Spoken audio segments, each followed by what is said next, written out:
이게 그 당시인데요.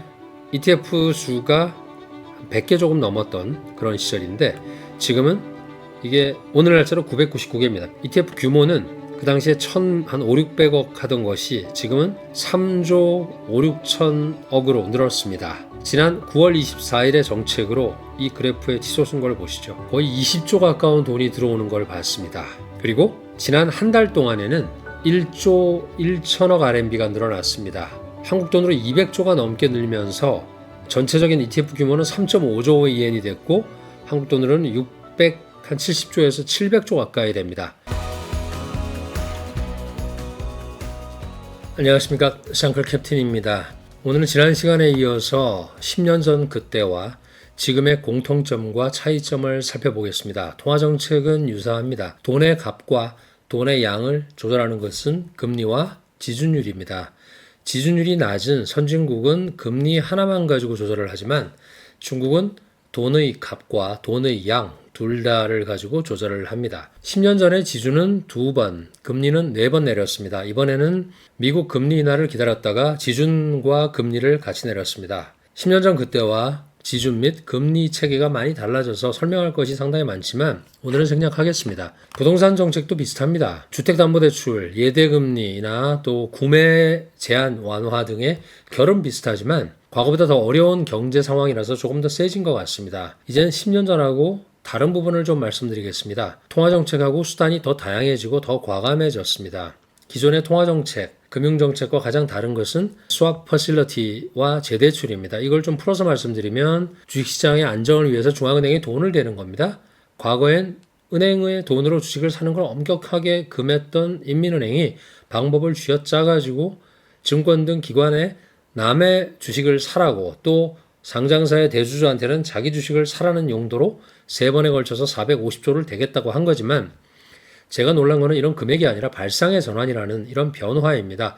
즉 과거에는 은행의 대출의 융자 중심의 시장에서 투자 중심의 시장으로 바뀌는 그런 신호라고 생각을 합니다. 기존의 삽질 의존 경제에서 하이테크, 즉 이들이 말하는 신질 생산력으로 바뀌어 가는 것은 많은 시간이 걸릴 겁니다. 과거에 3번 정도 조성했던 이 장표에서 보시는 대로 2014, 2019년, 2024년에 3번에 걸쳐서 조성했던 대기금 그리고 이렇게 많은 각성마다 있는 지방의 그 정부 인도기금으로 지금까지 중국의 산업을 밀어주는 정책이었지만 이제는 지방정부는 돈이 없고 중앙정부는 민생에 돈을 쓰기로 방향을 틀었습니다. 그러면 신질 생산력을 R&D 할 돈은 어디서 나올까요? 그래서 이제는 자본시장이 과거와 달라질 거라고 예측을 하는 것입니다. 이것처럼 복잡한 자본시장이지만 그 필요에 의해서 다 생성이 됐고 존재하는 모든 것은 합리적인 그런 이유가 있을 겁니다. 이렇게 자본시장을 중시한다는 그런 작은 증거 중에 하나가 국태군한증권과 하이통증권의 합병입니다. 합계 순자산 규모가 62조 원입니다. 이거는 한국의 상위 10개 증권사를 합하면 이 정도가 됩니다.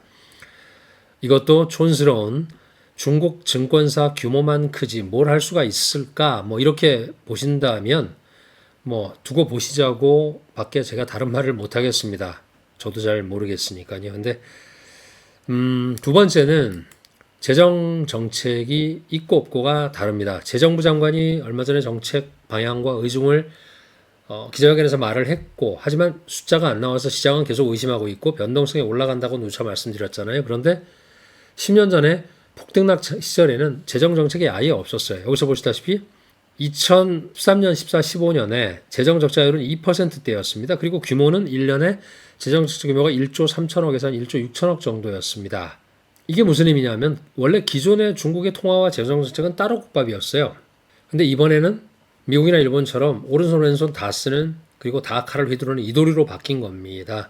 10년 전엔 재정적자율이 이렇게 이 정도밖에 안 됐었는데 이번 10월에 나올 그 전인대 상무위에서 어디에 얼마를 쓸지 또 규모도 또 용도도 다 중요합니다. 상당한 규모의 추경이 만들어갈 그런 유효 수요가 클수록의 경제 안정을 가져올 것이고 또 지금의 환경은 그때보다 훨씬 더 복잡해지고 어려워져 가지고 정책의 지속성과 효과가 어떻게 나타날지는 봐야 됩니다.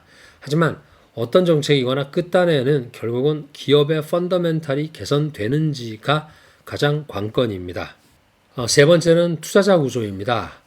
10년 전에 그 급등락은 모두가 엄청난 개미 부대가 쌓은 레버리지, 그것도 밖에서 돈까지 끌어온 그런 불법 또는 그런 회색지에 있는 돈까지 끌어온 그런 레버리지 때문이라고 지난주에 제가 말씀드렸잖아요. 근데 지금은 개인과 기관이 각각 절반이고 기관의 가격 결정권이 훨씬 높아졌습니다. 이렇게 상장사 대주주를 제외한 이 나머지에서 거의 반반씩 차지합니다. A주의 주식 계좌가 10년 전에 한 1억 개 됐어요. 근데 지금은 한 3억, 한 2, 3천만 개 됩니다. 어떤 경제학자분들은 주로 주식 계좌가 뭐 몇 개다 이것만 말씀을 하시지만 사실 그거보다는 주식을 실제로 거래하는, 즉 계좌에 주식이 있는 계좌의 변화를 보는 것이 더 실증적입니다. 중국에 현재 존재하는 3억 2천만 개의 계좌 중에서 주식을 상시로 거래하고 있는 계좌는 700만 개 정도 됩니다. 여기서 보시다시피 5천만 개 조금 안 되는 정도인데 이게 2022년 말 자료입니다. 지금은 조금 더 늘었을 것 같습니다. 최근에 많이 열었으니까. 이것이 기관 계좌는 한 13만 개 되고 개인 계좌가 4,600만 개 되는데 이 얘기는 뭐냐면 3억 2천만 개 중에서 14% 정도만 활성화되어 있는 계좌이고 나머지 86%는 휴면 계좌란 얘기입니다. 이 비중이 주식 등하고 막 이랬던 시절에 계좌는 늘어났지만 비중 자체는 30% 정도였다가 흥미가 확 꺾으면서 이렇게 줄어들었죠. 최근에 아마 데이터가 좀 업데이트가 된다 그러면 뭐 적어도 한 20% 이상 30% 쪽으로 가고 있지 않을까 싶습니다. 그리고 중국에도 슈퍼개미가 많이 있습니다. 여기서 보시다시피 이 개인들 중에서 1,000만 RMB 한 20억 정도를 주식에 투자하는 사람들이 그 전체 개인들 중에서 절반 정도 차지합니다.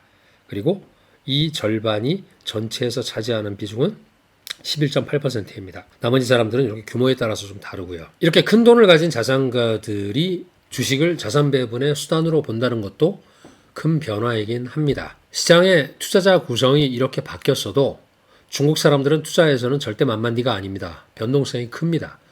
개인과 기관의 주식 보유량이 거의 같을 정도로 A주의 기관화가 진행이 됐지만 여전히 변동성은 큽니다. 그런 개미들의 레버리지가 오르다가 멈춘 상태입니다. 그랬는데 최근에 달라졌죠. 이 표를 보시면 10년 전에 얼마나 급속하게 레버리지가 일어났고 여기에 이 돈의 몇 배에 달하는 장외 배자, 불법적인 돈이 중시로 들어왔다고 말씀드렸죠.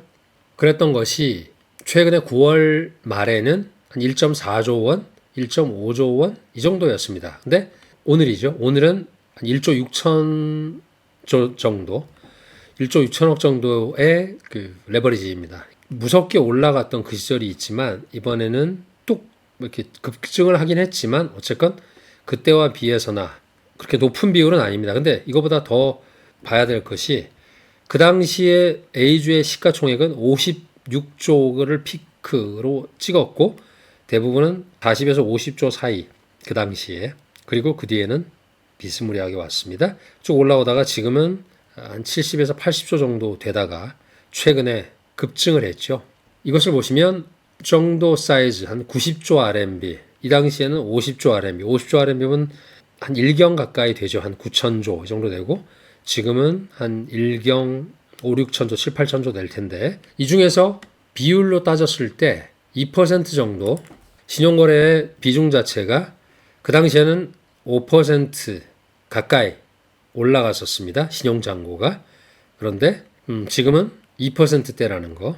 그러니까 신용이 그렇게 늘어나지 않았었습니다. 그리고 신용거래 자체가 전체 A주의 그 거래 규모에서 차지하는 비중이 한 10%가 안 됐는데 이때는 20%를 넘어갔죠. 빨간색입니다. 이번 장에서는 그 정도의 과열은 있었지는 않았었던 것 같습니다. 그 정도로 우왕좌왕하던 그때보다 시장도 또 감독기관도 좀 적응을 많이 하고 있는 것 같습니다. 네 번째는 ETF 규모입니다. 지난 10년 동안 ETF 수는 10배, 그리고 규모는 20배 커졌습니다. 이게 그 당시인데요.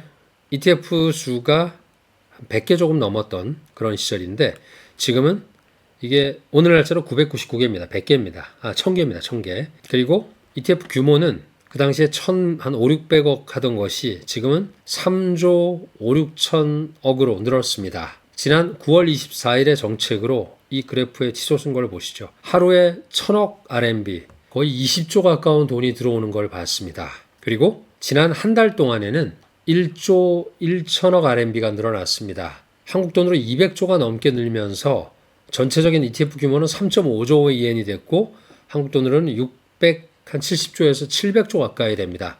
즉 과거에는 주식을 직접 샀지만 ETF가 이렇게 적었으니까요. 지금은 ETF 포션이 늘어났고 규모도 어마무시합니다. ETF의 상위 보유 자들 중에는 기금들이 국가자금이라든가 뭐 이런 경우가 상당히 많습니다.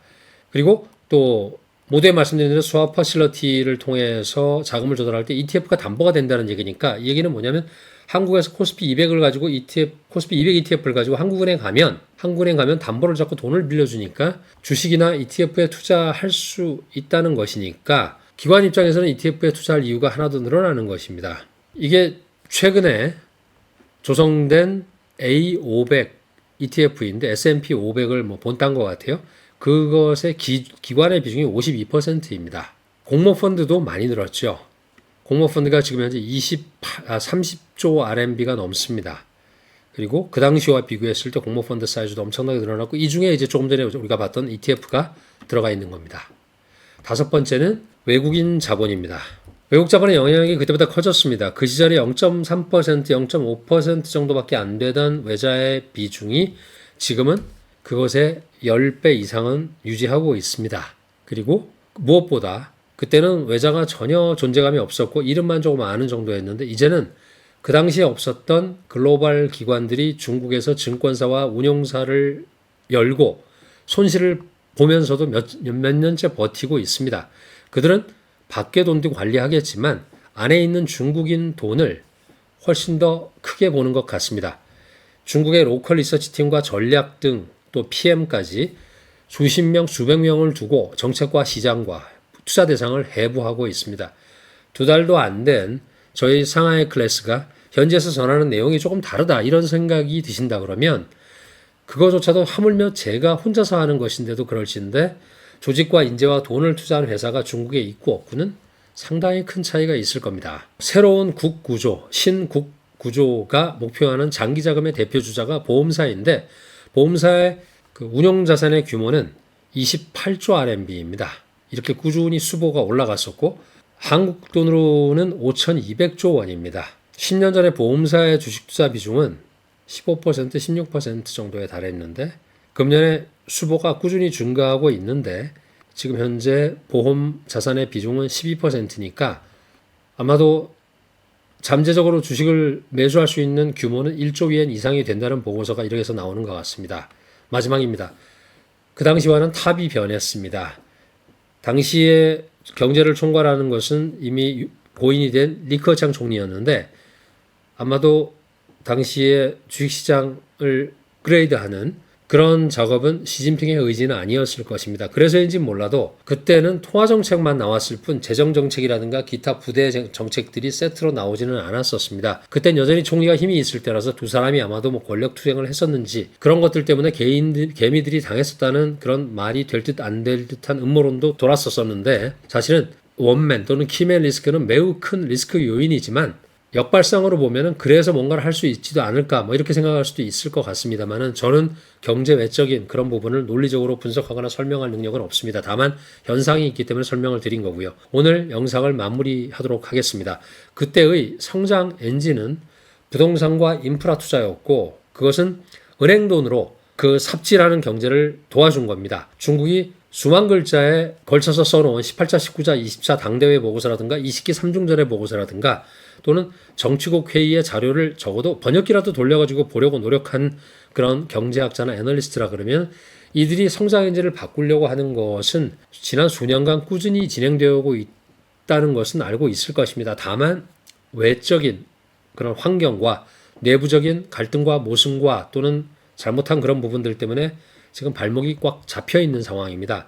하지만 그냥 언론에 나온 그런 뭐 부동산이라든가 또는 지방정부 부채 또 공산당의 부패 등 이런 몇 개의 퍼즐 조각만 가지고 돌려보면서 맞추려고 하면 일관되게 망할 것이라고 하는 것이 가장 쉽습니다.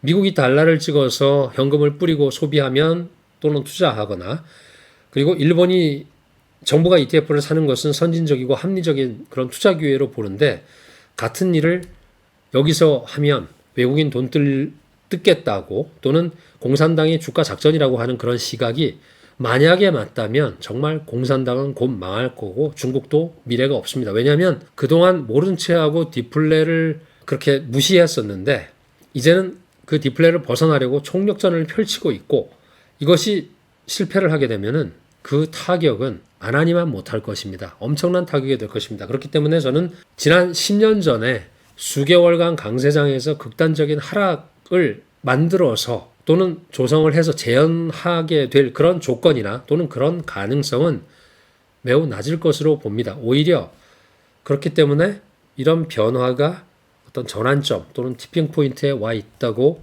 생각합니다. 중국 정부의 정책 조절이 지난 급등락 이후에 조금 템포를 조절하고 있는 것 같고 시장도 조금 차분해졌고 하지만 내부의 경제 상황이나 외부의 지정학적인 여건은 과거 어느 때보다 더 복잡하고 시장의 잠재한 변동성은 이들의 전략 추진 또는 재정 정책의 추진과는 별개로 시장을 여전히 들었다 놨다 할 것입니다. 모든 사람들에게는 자신의 포지션이 있으니까 지금처럼 변동성이 클 때는 시장의 다양한 의견을 듣는 것이 매우 중요합니다. 베팅한 포지션에 반하는 그런 정보를 일부러 배제하려고 안 들으려고 하는 그런 태도도 지양을 해야 합니다. 단기 투자의 답을 막 찾으시는 분은 아마 제 채널의 말과 정보와 결이 다를 수도 있지만 중국의 이런 큰 변화 그리고 그것이 점진적으로 진전이 되어가는 그런 과정에 관심이 있으시다 그러면 저와 동반해 주시기를 바랍니다. 오늘도 사실 내용이 여의도에서 들어도 좀 생소할 수 있는 그런 긴 내용인데 끝까지 들어주셔서 너무 감사드립니다.